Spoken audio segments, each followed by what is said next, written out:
Hello everyone, welcome to study time only में आपका स्वागत है। और आज सैटरडे है 25 अप्रैल 2020 और द हिंदू वोकेबलरी डिस्कशन में हम देख लेते हैं आज हमारे कौन कौन से ऐसे वर्ड्स हैं जो हमें डिस्कस करने हैं।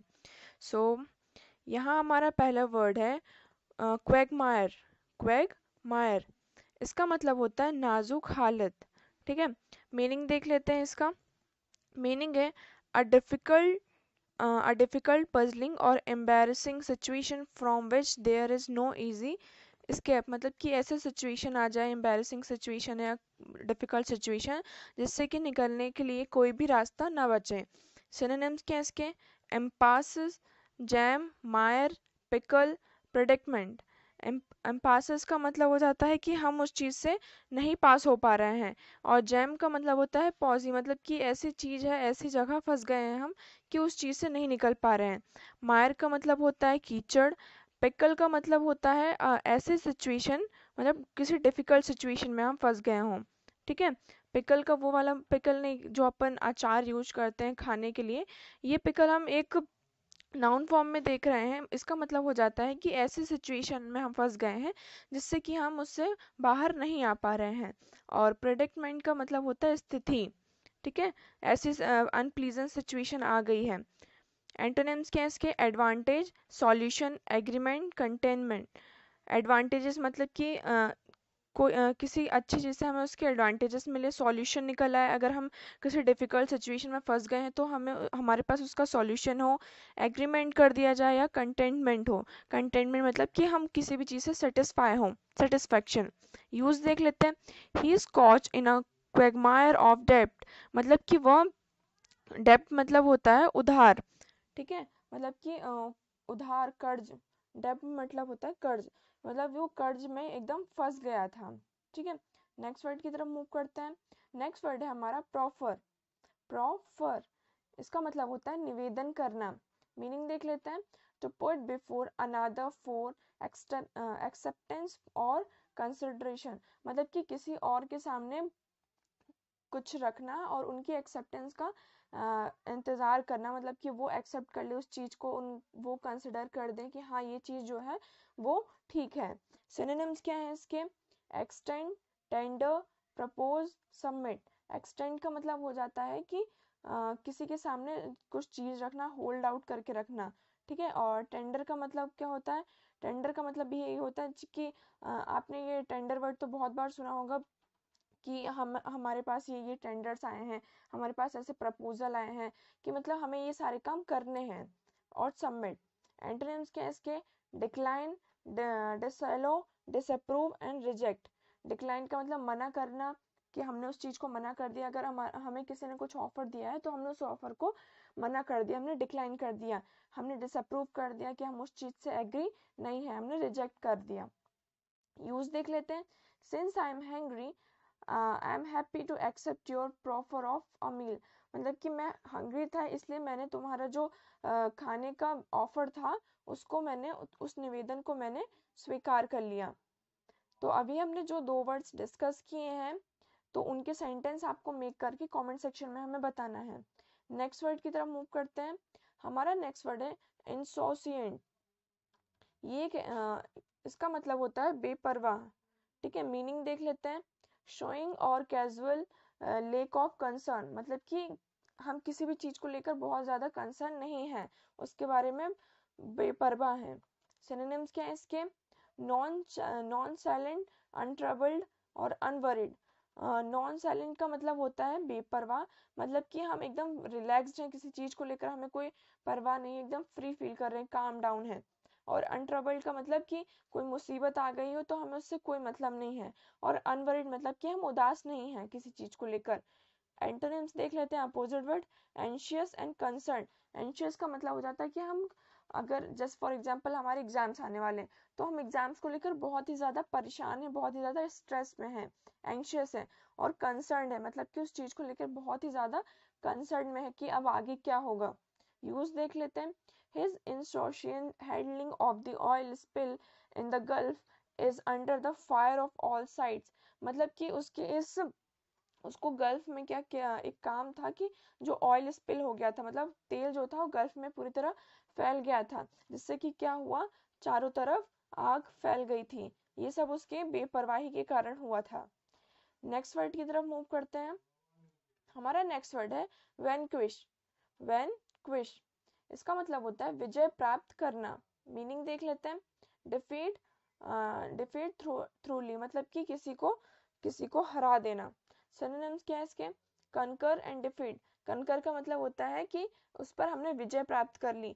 फॉर एग्जाम्पल, अगर दो पार्टी के बीच में वॉर चल रहा है, तो एक पार्टी ने दूसरी पार्टी के उस पर दूसरी पार्टी के ऊपर क्या कर लिया, कनकर कर लिया, उसे डिफीट कर दिया, उसे हरा दिया। डिफीट का मतलब होता है हरा देना।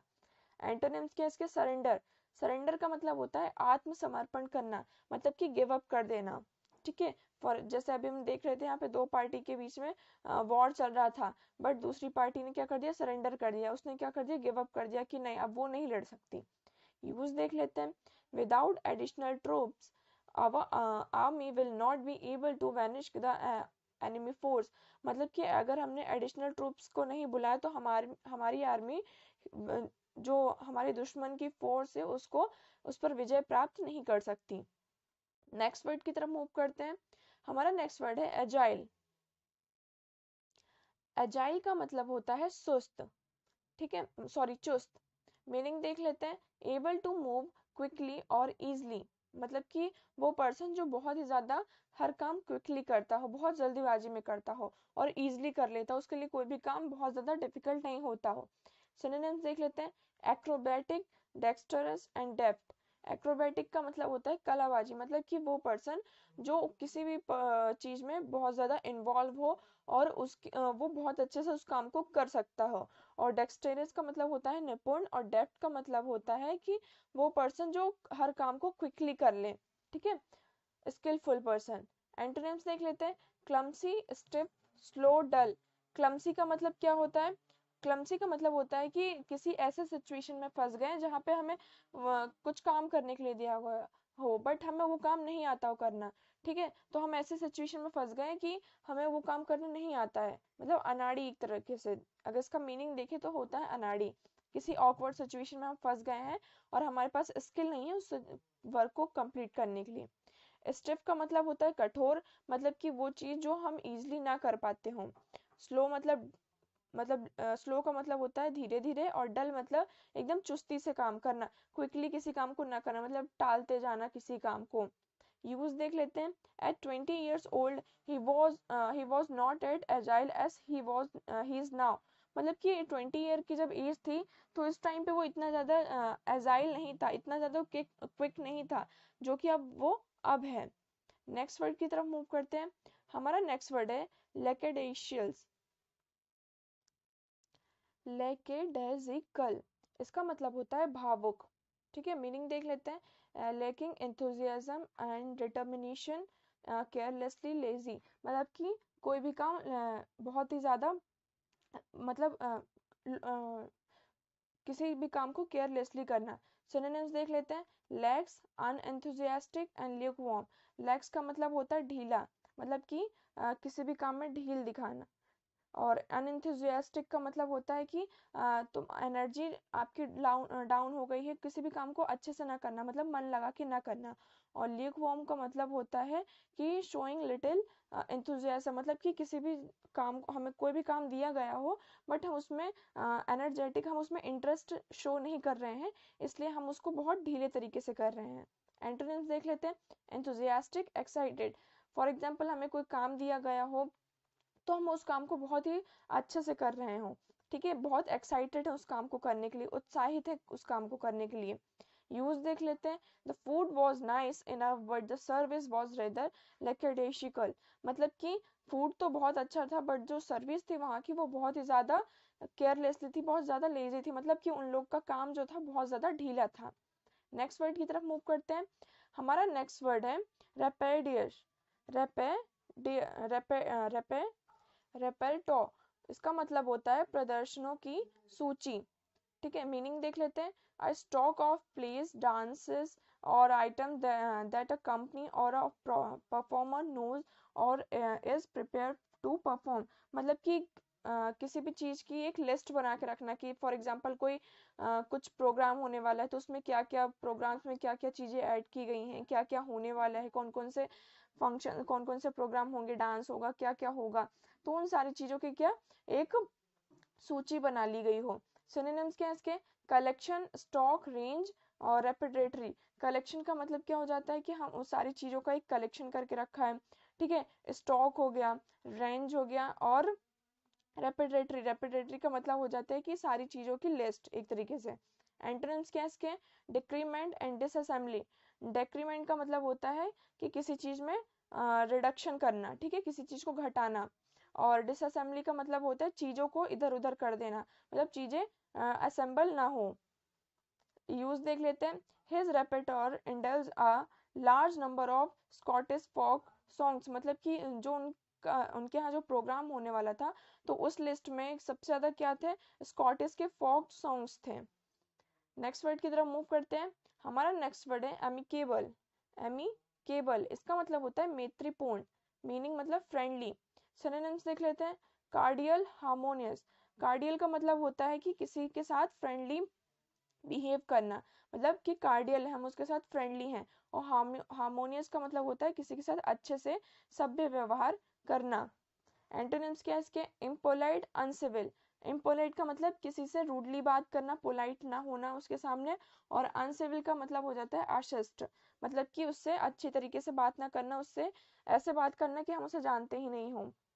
यूज देख लेते हैं। The two parties have reached N amicable settlement, मतलब कि दो पार्टीज थी, वो किस स्टेज पर पहुंच गई? वो एक मैत्रीपूर्ण स्टेज पर पहुंच गई। एमिकेबल सेटलमेंट मतलब कि उन दोनों के बीच जब सेटलमेंट हुआ तो वो अच्छा था। नेक्स्ट वर्ड की तरफ मूव करते हैं। हमारा नेक्स्ट वर्ड है इम्बाइब। इम्बाइब का मतलब होता है सोखना, मीन्स एब्जॉर्ब और एसिमिलेट, मतलब किसी चीज को एब्जॉर्ब करना। फॉर एग्जाम्पल आइडियाज और नॉलेज है, कोई हमें नॉलेज दे रहा है, कोई आइडियाज दे रहा है, तो हम क्या कर रहे हैं? उसे इम्बाइब कर रहे हैं। सिनोनिम्स क्या है इसके? Assimilate, absorb, soak up, take it and digest, ठीक है। एंटोनिम्स क्या है इसके? Abstain and fast. तो एब्सटेन का मतलब कि उस चीज को अच्छे से, किसी चीज से बचना, ठीक है। फॉर एग्जाम्पल कोई हमें क्लास लगी हुई है और टीचर यहाँ पढ़ा रहे हैं, तो हम ट्राई कर रहे हैं कि जल्दी से ये टीचर यहाँ से चली जाए, हम उससे उस चीज से बच रहे हैं, पढ़ने से बच रहे हैं, तो क्या हो जाएगा? वो एब्सटेन। और फास्ट हो जाता है मतलब किसी काम को क्विकली करना, और उस चीज से मतलब उसकी जो फैक्ट्स है उन चीजों को छोड़ते जाना। यूज देख लेते हैं। It was adventurous to animal digest and imbibe soybeans nutrition composition, मतलब कि ये एक एडवेंचर है हमारे लिए कि एनिमल्स के बारे में, और ये जो सोयाबीन है वो न्यूट्रिशन को कैसे सोखता है। नेक्स्ट वर्ड की तरफ मूव करते हैं। आज का ये हमारा लास्ट वर्ड है। हमारा नेक्स्ट वर्ड है ऑप्यूलेंट। ऑप्यूलेंट इसका मतलब होता है दौलतमंद, मतलब कोई बहुत ही ज्यादा रिच पर्सन, बहुत ही ज्यादा जिसके पास मनी हो। मीन्स ऑब्सटेंडियसली कॉस्टली और लग्जीरियस, मतलब कोई चीज बहुत ही ज्यादा कॉस्टली हो, बहुत ही ज्यादा महंगी हो। सिनोनिम्स देख लेते हैं। Luxurious, sumptuous and palatial. Luxurious का मतलब हो जाता है कि बहुत ही ज्यादा वैभवशाली, बहुत ही ज्यादा लग्जीरियस लाइफ जीने वाला। और सम्पचुअस का मतलब होता है वैभवशाली। और पैलेशियल का मतलब होता है महलनुमा। पैलेशियल मतलब पैलेस वगैरह होते हैं ना, तो उससे हो जाता है महलनुमा, मतलब उसके पास बहुत ही ज्यादा पैसा है। एंटोनिम्स क्या है इसके? पेनीलेस, पुअर, इम्पावरिश्ड और पेनेरियस। पेनीलेस का मतलब हो जाता है दरिद्र, मतलब वो पर्सन जिसके पास बिल्कुल भी पैसा ना हो। पुअर का मतलब तो गरीब होता है। इम्पावरिश्ड का मतलब वो पर्सन जिसके पास पैसा तो बहुत है बट धीरे धीरे क्या हो रहा है? वो गरीब होता जा रहा है, ठीक है, उसकी जो मनी में है, उसकी जो वेल्थ है उसमें कमी आती जा रही है। और पेनेरियस का मतलब भी होता है दरिद्र। यूज देख लेते हैं। Most of the cash went on supporting his opulent lifestyle, मतलब कि उसका ज्यादातर पैसा कहाँ जाता है? उसकी लाइफ स्टाइल, कि वो अपनी लाइफ स्टाइल जो है इसकी, उसको वो बहुत ज्यादा अच्छे से दिखा सके, सारा उसको अच्छे से सपोर्ट, सारा पैसा उसका उसी में चला जाता है। तो ये थे हमारे आज के वर्ड्स, और जितने भी वर्ड्स हमने अभी डिस्कस किए हैं उनके सेंटेंस आपको मेक करके कमेंट सेक्शन में बताना है। Thank you very much for the discussion.